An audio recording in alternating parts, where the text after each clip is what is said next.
जय हिंद मेरे सेठ श्रेणियों और आप सभी का स्वागत है प्रीतम एकेडमी परिवार में। और मैं हूं पंकज कुमार। तो दोस्तों आज के इस वीडियो पे हम लोग बात करेंगे क्लास 10th का जो हिंदी है। हिंदी भी मैं किसका बात कर रहा हूं, हिंदी ए का बात कर रहा हूं। और हिंदी ए का एक बहुत सुंदर सा चैप्टर है, चैप्टर नहीं एक्चुअली वो एक पार्ट है। और इस पार्ट में बादल के उन मनमोहक दृश्यों के बारे में बताया गया है। विशेषकर इस पूरे के पूरे कविता में आपने बादल को एक क्रांतिकारी प्रतिबिंब के रूप में आपने देखा होगा, जिसमें बादल क्या करता है, पूरे संसार के तापन को, दुख कष्टों को, गर्मी को दूर करने का काम करता है। और इस पूरे के पूरे पाठ को लिखा किसने है, यानी कि जो पूरी की पूरी कविता है उसको लिखा किसने है, तो सूर्यकांत त्रिपाठी निराला जी ने लिखा है। तो एक प्रश्न ये भी पूछ लिया जाता है कि आप बताइए कि सूर्यकांत त्रिपाठी ये जो कविता है उत्साह, ये उत्साह जो उत्साह जो कविता है इसके लेखक कौन है, तो इसके लेखक कौन है, सूर्यकांत त्रिपाठी जी निराला। अब प्रश्न में एक आपसे पूछ लेता हूं, जब मैं आपके सब्जेक्टिव प्रश्न कराऊंगा तो वहां पर आपको ये प्रश्न देखने के लिए मिलेगा। आप मुझे ये बता दो कि इस चैप्टर के लेखक का जन्म कब हुआ था। आप मुझे ये क्या करो, कमेंट बॉक्स में एक बार बता दो। इससे तो लास्ट में मैं ऑलरेडी बता ही दूंगा, क्योंकि मैंने एक MCQ प्रश्न भी मैंने डाला है। जैसा कि आपको पता होगा कि जो हिंदी वाले वीडियो आ रहे हैं उसमें हम लोग दो तरह के क्वेश्चंस कर रहे हैं। एक तो जो भी आपके सब्जेक्टिव प्रश्न होंगे और जो भी आपके एक ऑब्जेक्टिव प्रश्न होंगे। और जो भी सब्जेक्टिव प्रश्नों में भी क्या है कि जो भी आपके लॉन्ग टाइप के क्वेश्चन है, जो भी आपके शॉर्ट टाइप के क्वेश्चन है, जो भी आपके वेरी शॉर्ट टाइप के क्वेश्चन है, वो तीनों के तीनों कैटेगरी का क्वेश्चन हम लोग यहाँ पे रख रहे हैं। और लास्ट में फिर क्या करेंगे, जो भी इंपॉर्टेंट जो भी ऑब्जेक्टिव प्रश्न बन सकते हैं इस चैप्टर से, वो आपके समक्ष क्या करेंगे, हम लोग रखने का काम करेंगे। तो इससे पहले अभी तक हम लोगों ने दो वीडियो और लिया है। एक तो पद वाला चैप्टर जो कि आपके उद्धव वाला है, जिसमें उद्धव तुम तो अति बड़ भागे वाला है, और राम लक्ष्मण परशुराम संवाद का, उसका भी हम लोगों ने भावार्थ जो है स्पष्ट कर लिया था। और आज हम लोग बात करेंगे उत्साह चैप्टर, जो कि सूर्यकांत त्रिपाठी निराला जी ने इसको पूरा का पूरा छवि अंकित किया है, उनको छापने का काम किया है, लिखने का काम किया है। इस चैप्टर के बारे में आज हम लोग पूरा का पूरा डिस्कशन करेंगे। लेकिन वीडियो शुरू करने से पहले दो चीजें, एक तो चैनल को सब्सक्राइब कर लें, बेल के आइकन भी प्रेस कर लें, और वीडियो को अपने साथियों के साथ जरूर शेयर करें, ताकि जिस प्रकार इस चैप्टर में कवि के बादल को कवि के रूप में दर्शाया गया, और कवि जो बादल रूपी कवि है उसमें जो क्रांतिकारी जोश की बात कही गई ना, वो जोश आप में भी दिखे और आपके दोस्त में भी दिखे, और आप एग्जाम में जाओ और अच्छा नंबर लेके आओ। तो बात करें दोस्तों सबसे पहले मोस्ट इंपॉर्टेंट सब्जेक्टिव क्वेश्चंस पे।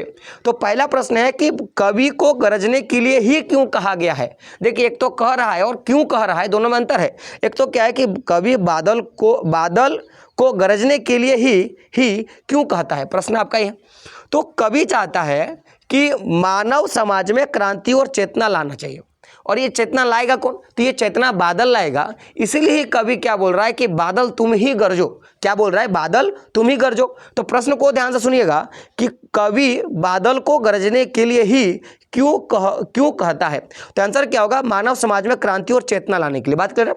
अब एक प्रश्न ये भी पूछा गया है कि कवि बादल को गरजने के लिए क्यों कह रहा है। देखिए, यहाँ पे ही लगा है और यहाँ पे क्यों कह रहा है, तो दोनों में बहुत सारा अंतर है। एक तो आपको ही करना है और एक आप कर सकते हो, बस दोनों में बस इतना अंतर है। तो बात करें आंसर पे, तो कवि आज के वातावरण में जोश, पौरस और क्रांति चाहता है। कवि क्या चाहता है कि सबके मन में जोश भर जाए, साथ में सबके पास पौरसत्व हो, यानी कि कोई काम सही या गलत इसकी चुनाव आप कर पाओ, और साथ ही साथ वो क्रांति चाहता है कि जो भी घटनाएं घट रही हैं जिसमें क्रांति की भाव हो सकता है, वो क्रांति चाहता है।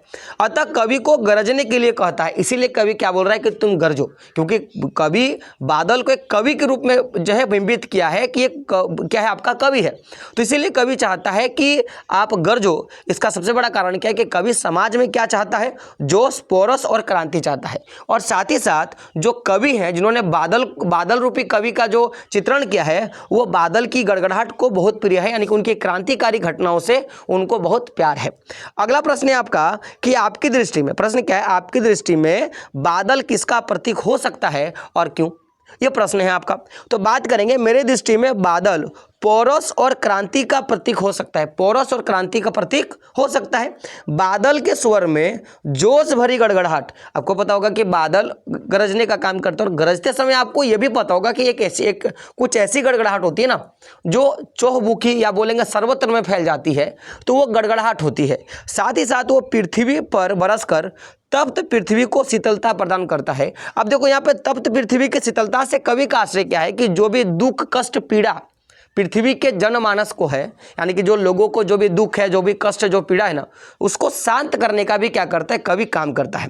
वो बंजर धरती को भी उपजाऊ बना देता है। और ऐसे भी लोग हैं इस समाज में जो जीना नहीं चाहते, या उनके मन में वो, उसके पास वो खुशी नहीं है, वो एकदम बोल सकते हैं उदास बेजान प्राणी के रूप में भी जी रहे हैं, तो कवि अपने माध्यम से क्या करते हैं, उनमें जान फूंकने का भी क्या करता है, काम करता है। तो वो क्या करता है, बंजर भूमि में भी उपजाऊ बना देता है। ये कवि का यहाँ पे आश्रय है।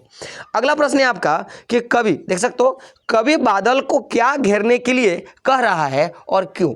कवि जो है बादल को कुछ घेरने के लिए कह रहा है, और आखिर कह रहा है तो क्यों कह रहा है, आपका ये प्रश्न है। तो बात करें आंसर पे। कवि बादल को पूरा आकाश घेरने के लिए कह रहा है। किसको घेरने के लिए बोल रहा है, आकाश को घेरने के लिए कह रहा है। बादल मानो, अब देखो कह रहा है, क्यों कह रहा है तो समझो। बादल मानो धरती का संरक्षक है। जब वो पूरे अपने काले मेघों के साथ जब बादल क्या करती है, पूरे आसमान में छा जाती है ना, तो ऐसा लगेगा कि कोई हमारा संरक्षक है ना, जो हमें क्या करता है, बचाने का काम कर रहा है।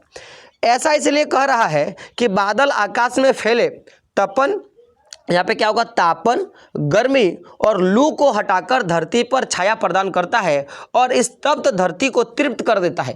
तप्त धरती को तृप्त करने का आशय क्या होगा कि ऐसे लोग हैं जो कष्टों पे जो कष्ट पे कष्ट खाए जा रहे हैं ना, तो कवि क्या करते हैं, अपने बातों से उनके जीवन में एक नया संचार पैदा करता है, और जो उनके मन की जो ताप है ना, जो दुख है, जो व्याधि है ना, उसको समाप्त कर देने का भी क्या करता है, काम करता है। अगला प्रश्न है आपका, कवि ने बादलों को किस रूप में प्रस्तुत किया है। ये जो पूरा का पूरा चित्रण जो किया गया है कवि ने बादलों का, वो किस रूप में किया है। तो इस संदर्भ में कवि ने बादलों को एक क्रांतिकारी तेजस्वी कवि के रूप में प्रस्तुत किया है। गौर करना, कवि ने बादलों को कवि के रूप में प्रस्तुत किया। अगर मैं पूरे के पूरे चैप्टर के एक सार बात करूं ना, तो कवि ने अपने मन की पूरी बात एक कविता में रखा है। दैट मीन्स ये जो सूर्यकांत त्रिपाठी निराला जी है ना, इन्होंने अपनी पूरी मन की भावनाओं को बादल के रूप में अंकित कर अपनी बातों को समाज के सामने रखने का काम किया है। तो यहाँ पे हम लोगों ने क्या देखा कि क्रांतिकारी तेजस्वी कवि के रूप में प्रस्तुत किया है। ऐसा कवि जिसके हृदय में वज्र की शक्ति हो। वज्र की शक्ति मतलब आपको पता होगा कि अगर किसी चट्टान में वज्र गिर जाता है, जिसको हम लोग बोलते हैं ना कि जब दो बादल आपस में टकराने के बाद एक बिजली उत्पन्न होती है, आपको पता होगा, जिसको हम लोग थंडरिंग भी बोलते हैं, ऐसे है ना, नहीं बोलते हैं वज्र गिरा। तो वो जो वज्र जब किसी चट्टान में गिर जाता है तो वो चट्टान को भी फाड़ देता है। तो ठीक उसी प्रकार कवि का हृदय वज्र की शक्ति जैसा है। जो वज्र अगर किसी पर चढ़ गया तो वो किसी को भी क्या कर सकता है, तहस नहस कर सकता है। विद्युत जैसी चमक और नवीन भावनाओं का क्या होता है, संचार होता है। इसीलिए कवि ने क्या किया, कवि ने बादल को एक तेजस्वी पौरुष या कवि के रूप में क्या क्या पूरी की पूरी बात कही है।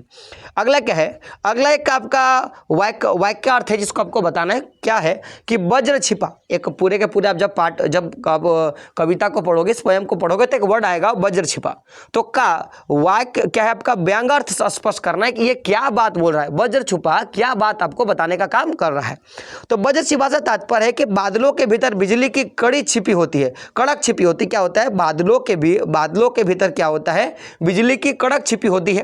कवि के कहने का मूल आशय है कि बादल रूपी कवि में हृदय का उथल पुथल करने की शक्ति होता है। यानी कि जिस प्रकार बादलों के अंदर क्या होती है, कड़क होती है, बिजली की चमक होती है ना, छुपी होती है, उसी प्रकार कवि के मन में भी एक जो है आपकी बिजली छुपी हुई है। जब वो बिजली का संचार होगा ना, जिस प्रकार बादल से बिजली धरती पे गिरने से क्या होता है, वो प्राणियों को तहस नहस कर देता है। ठीक उसी प्रकार जब कवि के अंदर जो उथल पुथल वाली जो बिजली है ना, जब वो कलम पे आ जाती है, जब कलम पे चलने लगती है ना, तो वो क्या करता है, संसार को पलट सकता है, संसार में क्रांति और एक नवीन जीवन का जो है स्तर जो है ला सकती है। ऐसा आशय कवि ने इस व्यंग अर्थ से कहा है। अगला जो है आपका प्रश्न 7 नंबर का है कि ललित क्या है, ललित काले घुंघराले बालों की कल्पना किसके लिए क्या है। अगर आप देखोगे ये जो ललित काले घुंघराले बालों की कल्पना किसके लिए की गई है, तो बादल का रूप काला होता है, बात क्लियर है, काला घना और फैलाव भरा होता है। यानी कि जब देखोगे कि बारिश का मौसम होता है ना, उस समय जब बादल आते हैं तो वो पूरे काले काले होते हैं और वो इतने विशालकाय होते हैं कि पूरे आसमान को घेर लेते हैं और पूरे घुंघराले टाइप के भी होते हैं। आपने देखा होगा, आपने अनुभव किया होगा। तो उसे देखकर प्रतीत होता है कि बच्चों के काले और घुंघराले बाल, जिस प्रकार बच्चे के काले और घुंघराले बाल होते हैं ना, ठीक उसी प्रकार जब ये बादल आते हैं ना तो लगता है कि चलो ये एक क्या है, बच्चा है। कवि ने बादलों के काले और फैलाव के कारण उसके लिए कल्पना बच्चों के घुंघराले बालों से किया है। जिस प्रकार बच्चे के बाल होते हैं ना, ठीक उसी प्रकार बादलों की कल्पना जो है कवि ने घुंघराले बालों के साथ, बच्चों के काले बालों के साथ की है। अगला जो है आपका प्रश्न, विद्युत छवि उर्मे का क्या तात्पर्य है? विद्युत छवि उर्मे का क्या तात्पर्य है? देखो विद्युत छवि का मतलब क्या होगा कि विद्युत जैसी तेजस छवि। अब उर्मे का मतलब होता है हृदय में। तो बात करेंगे तो विद्युत छवि उर्मे, इसमें कवि के कहने का तात्पर्य है कि बादल के हृदय में बिजली छिपी रहती है। बिजली के चमकने पर सर्वत्र एक चमक सी पैदा होती है। जब देखोगे बिजली एक बार चमकती है तो कैसा पूरे संसार जैसा लगता है कि वो उजालामान हो गया, पूरे संसार में एक रोशनी फैल गई, एक रोशनी कौंध उठी है। ठीक उसी प्रकार एक चमक जो है पैदा हो जाती है। जहां कवि की क्रांतिकारी भावना काम करता है, जिस प्रकार एक बिजली चमकने से पूरा संसार जो है आपका उज्ज्वलित हो जाता है, जाग उठता है। ठीक उसी प्रकार जब कवि कोई कविता लिखता है ना, जब उसको संसार पढ़ता है तो पूरा संसार जो है जाग उठता है। कवि के हृदय में एक नया प्रकाश देने की शक्ति भी जो होती है, ये बात भी कहेगी। जिस प्रकार आपने बहुत सारे ऐसे कविताओं को पढ़ा होगा जिसको पढ़ने के बाद आपके रोंगटे खड़े हो जाते हैं, आपके गूज बम्स निकल आते हैं। तो ठीक उसी प्रकार कवि के अंदर जो प्रकाश है, जो एक बिजली है ना, वो क्या करता है, पूरे के पूरे संसार के हृदय में प्रकाश देने का भी क्या करता है, काम करता है। अगला प्रश्न है 9 नंबर का कि कौन विकल्प और अनमेले थे? कौन विकल्प और अनमेले थे और क्यों? है ना। निदाग किसका प्रतीक हो सकता है? ये जो पूरे के पूरे आप कविता को पढ़ोगे तो कविता में एक बात का प्रयोग क्या है, कौन बिलक और अनमेले थे और क्यों, है ना। निदाग किसका प्रतीक हो सकता है? कवि में जो है इस कविता में इन शब्दों का प्रयोग हुआ है। तो बात करें आंसर पे, तो कवि के अनुसार विश्व के सभी लोग व्याकुल और अनमेले हैं। अगर आप बोलोगे ना कि कौन विकल और अनमेले, तो सभी लोग जो है वो व्याकुल हैं। सभी के मन में कुछ ना कुछ कष्ट है, कुछ ना कुछ दुख है, कुछ ना कुछ पीड़ा है। और सभी लोग क्या है, व्याकुल हैं। सभी लोग व्यथा से भरे हुए हैं और सभी लोग क्या अनमेले, कोई मेल खाने वाले में से नहीं। वे सभी के सभी भीषण गर्मी की तपन के कारण दुखी है। और ये जो पृथ्वी की जो गर्मी है ना, गर्मी का मतलब होता है यहाँ पे कि अपने दुखों से वो क्या है, कारण दुखी है ना। निदाग भयंकर, निदाग का क्या अर्थ होगा? निदाग का अर्थ होगा भयंकर तप्त सूर्य अथवा संसारिक कष्टों का प्रतीक हो सकता है। यहाँ पे निदाग का क्या मतलब होगा? भयंकर सूर्य का ताप, यानी कि जो सूर्य की उष्मा है, सूर्य की गर्मी है। या एक इसका क्या अर्थ होता है, संसारिक कष्ट को भी हम लोग इसके रूप में हम लोग बोल सकते हैं निदाग का। अगला प्रश्न है आपका कि कवि बादल से क्या प्रार्थना करता है? तप्त धरा और जल का संकेतार्थ आपको क्या करना है, स्पष्ट करना है। तो कवि बादल से प्रार्थना करता है कि इस धरती पर खूब बरसकर वह इस धरती को शीतल कर दे, यानी कि जो भी लोगों के मन में कष्ट दुख होगा ना, उसको क्या करना है, शांत कर देना है।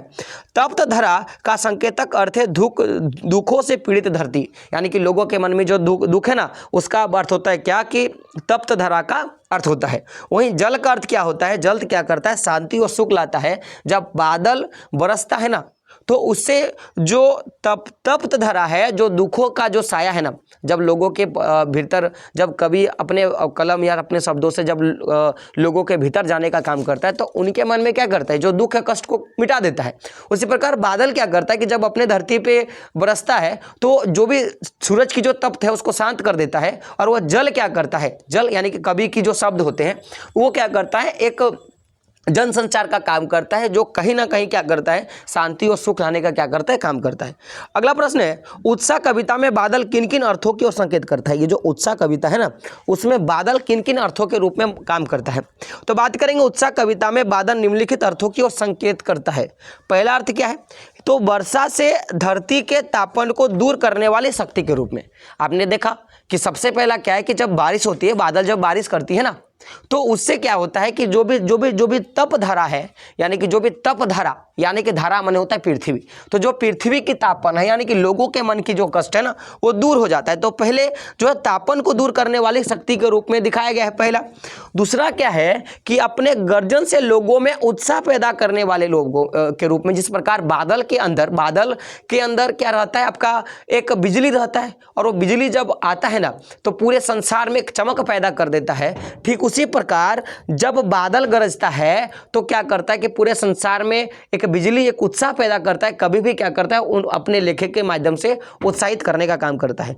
अपने वर्षन से इस समृष्ट क्या है कि अपने वर्षन से इस समृष्ट में क्रांति लाने का भी क्या करता है रूप में दिखाया गया है कि जो पूरी की पूरी धारा है ना इसमें क्रांति लाने का, इस सृष्टि में एक्चुअली क्या होगा यहाँ पे सृष्टि होगा, तो अपने वर्षन से इस सृष्टि में क्रांति लाने का भी जो है काम कौन करता है, कवि करने का काम करता है। पूरे के पूरे संसार में क्रांति लाने का भी क्या करता है, काम करता है।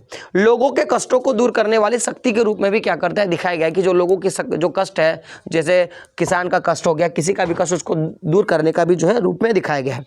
अगला देख सकते हो, अब अगला प्रश्न है आपका, कवि बादल से फुहार, रिमझिम या बरसने के स्थान पर गरजने के लिए क्यों कहता है। कवि कहता है कि तुम केवल फुहार मत करो, तुम एक दो बूंदा बूंदी मत आओ, या फिर तुम केवल रिमझिम मत बरसो, या केवल तुम बरस के मत जाओ, बल्कि तुम आओ ना तो गरज के आओ और फिर बरस के जाओ। ऐसा क्यों कहा है? तो देखो इसमें कवि क्रांतिकारी भावना मुखरित है। कवि की जो क्रांतिकारी भावना है ना उसको दिखाया गया है। कवि बादलों को क्रांति का अग्रदूत मानता है। कवि क्या बोलता है कि बादल क्या है, क्रांति का अग्रदूत है। वह बादल से अपनी शक्ति प्रदर्शन की कामना करता है कि बादल यानी कि कवि, जो बादल रूपी कवि है ना, उसको उसकी शक्ति दिखाने का बात कहता है। वह गर्जन बर्षण के लिए उसका आह्वान करता है, ना कि फुलहार छोड़ने के लिए बोलता है कि आओ और केवल तुम एक दो बूंदाबांदी दे के मत जाओ, या केवल फुहारा मार के मत जाओ, तुम जब भी आओ केवल बरसने के लिए भी नहीं कहता। वो कवि यह भी कहना चाहिए, कवि यह नहीं चाहता कि बादल केवल इस धरती की ताप को दूर करे, वो चाहता है कि बादल अपने गर्जन बर्जन से क्रांति का शंखनाद करे और इस धरती के तमाम दुखों को क्या कर दे, दूर कर दे। अगला देख सकते हो क्या आपका, अगला है कि उत्साह कविता में नवजीवन वाले किसे कहा गया और क्यों कहा गया। तो उत्साह कविता में नवजीवन वाले विशेष बादलों के लिए कहा गया। ऐसे तो बादल बहुत सारे ना, लेकिन ये विशेष बादल कौन है, तो जो बारिश करने वाले बादल होते हैं ना उनको विशेष बादल कहा गया है ना। तो बादल ही संसार में पानी बरसा कर लोगों को नवजीवन प्रदान करता है। बादल ही इस तप्त और मुरझाई धरती पर बरसकर शीतलता और हरियाली क्या करता है, प्रदान करता है। इसलिए बादल ने इस धरती को, मुरझाई धरती को और तप्त धरती को शीतल करने का और उपजाऊ बनाने का भी ठेका लिया है ना। उसी प्रकार कवि क्या करता है, मुरझाई लोगों को और दुखों को कष्ट दूर करने का काम करता है। तो इसीलिए बादल को नवजीवन वाले भी क्या कहा गया है। अगला एक प्रश्न है आपका, कविता का शीर्षक उत्साह क्यों रखा गया। आखिर इसमें उत्साह क्यों रखा, बादल क्यों नहीं रख दिया, या बारिश क्यों नहीं रख दिया, गरजना क्यों रखा, उत्साह क्यों रखा गया है। तो कवि का शीर्षक उत्साह इसलिए, कविता का शीर्षक उत्साह इसलिए रखा गया क्योंकि यह कविता मूल भावनाओं के अनुकूल है। यानी कि जो कविता की जो मूल भावना है ना, जो बातें जो कविता बताना चाहता है, कवि जो बताना चाहता है ना, उन्हीं बातों पे है। यह बादलों की गर्जन तर्जन और उमड़ घुमड़ से मेल खाता है। देखो गर्जन तर्जन कब होगा, जब बहुत एक बच्चा जब बहुत ज़्यादा उत्साहित होता है ना, या फिर कोई जब दो लोग आपस में लड़ते हैं तो उसमें भी उत्साह दिखता है, तो उमड़ घुमड़ से मेल खाता है। बादलों में तेज गति होती है, वह जनमानस में उस गति से क्रांति की ओर अग्रसर होने का आह्वान करता है। जिस गति से बादल आते हैं, बरस के चले जाते हैं ना, ठीक उसी गति से क्या करता है, बोला गया है कि आप क्रांति को रग्रसर हों। यह कविता जग में परिवर्तन का संदेश देती है, इसलिए इस कविता का नाम उत्साह जो है बड़ा अच्छा है। अगला क्या है कि उत्साह कविता का उद्देश्य बताना या संदेश आपको स्पष्ट करना है। तो उत्साह कविता एक जो है आपका प्रतीकात्मक क्या है, उत्साह कविता एक प्रतीकात्मक कविता है। इसमें बादल उत्साह का प्रतीक दिखाया गया है, बादल उत्साह का प्रतीक दिखाया गया, बादल को उत्साह का प्रतीक दिखाया गया है। बादल से निवेदन करता है, कवि क्या करता है, बादल से निवेदन करता है कि वह सारे गगन को घेर कर छा जाए। वो क्या चाहता है कि पूरे बादल जो है पूरे आकाश को घेर ले। वो अपनी कविता से आकाश को क्या करे, ब्लॉक कर दे, क्या कर ले, उसको पूरा का पूरा जो है आपका ब्लॉक कर ले, है ना। वो संपूर्ण मानव जीवन में एक नया उत्साह क्या करे, भर दे, सबको हटा के क्या करे, सबके जीवन में क्या कर देना, उत्साह भर देना है। वो अपने गर्जन बर्षण से लोगों के मन में क्रांति की शक्ति पैदा कर दे, ऐसा कवि चाहता है। कवि का मानना है कि अभी सारा संसार पीड़ा और ताप से दुखी है। कवि बादल से अनुरोध करता है कि वह अपने शीतल जल की धारा से लोगों को क्या करे, शांति प्रदान करे। ये कवि जो है चाहने का काम करता है। अब हम लोग इस चैप्टर के जो भी इंपॉर्टेंट आपके ऑब्जेक्टिव प्रश्न है ना, थोड़ा उस पर भी डिस्कस कर लेते हैं। सब्जेक्टिव प्रश्नों पे तो हम लोगों ने बात कर लिया, अब हम लोग ऑब्जेक्टिव प्रश्नों पे भी क्या करते हैं, हम लोग बात कर लेते हैं। तो देखो सबसे पहला अगर मैं बात करूँ इस चैप्टर के MCQ पे, तो देखो मैंने तो इससे पहले आपको बता दिया था कि इस चैप्टर को लिखा कौन है, तो सूर्यकांत त्रिपाठी जी निराला जी ने लिखा है। और अगर अगर मैंने जैसे आपको बोला था कि कुछ जैसे क्वेश्चन था कि आप ये बता दो कि क्या क्या चीज़ है। देखो सबसे पहला क्वेश्चन है आपका कि कवि बादल से गरजने के लिए क्यों कहता है। प्रश्न आपका है कि बादल से क्यों गरजने के लिए कहता है। ऑप्शन क्या है, लोगों को डराने के लिए, परिवर्तन लाने के लिए, बारिश का संकेत देने के लिए, राहत देने के लिए। तो ये क्या चाहता है कि भाई परिवर्तन लाए, क्रांति लाए, इसीलिए क्या करता है वो गरजने के लिए बात करता है। तो ऑप्शन नंबर 2 क्या होगा आपका सही होगा। जैसा कि मैंने प्रश्न पूछा था सूर्यकांत त्रिपाठी जी का जन्म कब हुआ था। ऑप्शन क्या 1878, 1863, 1906 और 1899। तो आंसर क्या होगा 1899। सूर्यकांत त्रिपाठी जी निराला जी का जन्म कब हुआ था, 1899 में इनका क्या हुआ था, जन्म हुआ था। अगला प्रश्न है आपका उत्साह काव्य गीत का भाषा क्या है, यानी कि जो उत्साह का जो कविता लिखा गया वो किस भाषा में लिखा गया, आपका ये प्रश्न है। तो ऑप्शन क्या है, ब्रजभाषी, अवधी, खड़ी बोली और भोजपुरी। तो ये खड़ी बोली में लिखा गया है। ऑप्शन नंबर 3 क्या होगा आपका सही होगा। अगला प्रश्न है आपका, प्रश्न क्या है अगर आप देखोगे प्रश्न को ध्यान से, प्रश्न है आपका कि निराला उपनाम से कौन कवि जाने जाते हैं। आप देखोगे कि निराला उपनाम है, जैसे कि पंकज कुमार, तो कुमार मेरा उपनाम है, सरनेम जिसको बोलेंगे। तो निराला सरनाम से कौन जाना जाता है, तो नागार्जुन, सूर्यकांत त्रिपाठी, सूरदास या तुलसीदास। तो याद रखिएगा सूर्यकांत त्रिपाठी निराला आपको पता होगा ना। तो निराला नाम से कौन जाना जाता है, तो सूर्यकांत त्रिपाठी जी जो है जाने जाते हैं। अगला प्रश्न है आपका कि उत्साह किस प्रकार का काव्य गीत है, वो किस प्रकार का काव्य गीत है। आपका क्या, आवाहन, आभार, सभार या प्रभार। तो क्या होगा, ये आवाहन गीत है, जैसे बादल को बुलाने का काम करता है, तो एक आवाहन क्या है, गीत है। अगला प्रश्न है आपका उत्साह कविता किस शैली में रची गई है। संबोधन, चित्रात्मक, कथात्मक या क्या है मुहावरेदार। तो ये जो है आपका संबोधन क्या करता है, कवि संबोधन करने का काम करता है, तो संबोधन के रूप में लिखा गया। ऑप्शन नंबर 1 क्या होगा आपका सही होगा।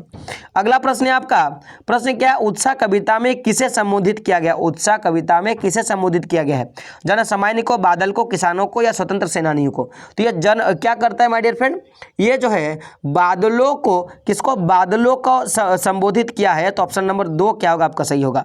अगला प्रश्न है आपका, प्रश्न क्या है आपका कि उत्साह कविता में कवि ने किसे गरजने के लिए कहा है। आकाश को, बादल को, आंधी को या सागर को। तो बादल को गरजने के लिए कहा है। ऑप्शन नंबर 2 क्या होगा आपका सही होगा।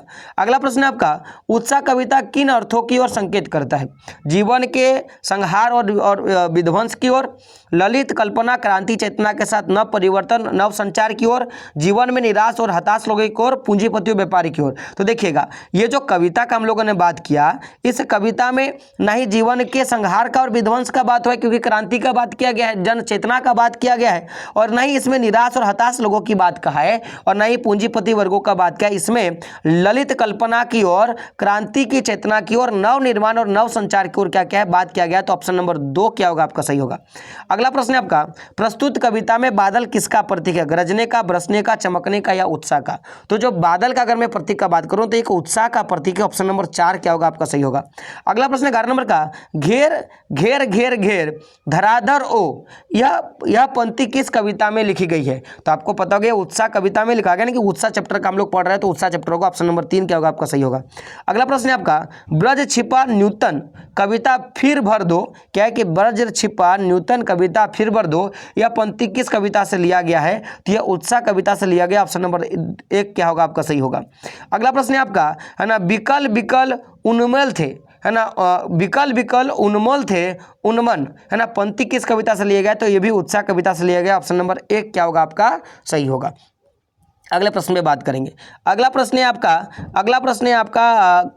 मैं प्रश्न बात करूंगा। प्रश्न संख्या आपका कितना है, आपका प्रश्न संख्या आपका 13 है। 13 क्या आपका, कवि को आकाश में फैले बादल कैसे लग रहे थे।